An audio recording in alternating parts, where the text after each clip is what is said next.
Еще одна метафора, которая, возможно, поможет вам понять, что это за отношения, это некий костер отношений, да, в который нужно подкладывать дрова для того, чтобы поддерживать огонь. Да. Ключевой момент, мы не можем никому делегировать, подкладывать эти дрова. Да, эти дрова мы можем положить только собственноручно, простыми нашими конкретными направленными действиями.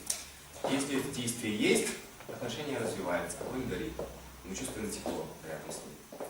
Если этих действий нет, огонь гаснет. Да, и у нас, возможно, есть коробок спичек, да, который мы носим в кармане, в надежде того, что если здесь погаснет, мы можем разжечь еще один.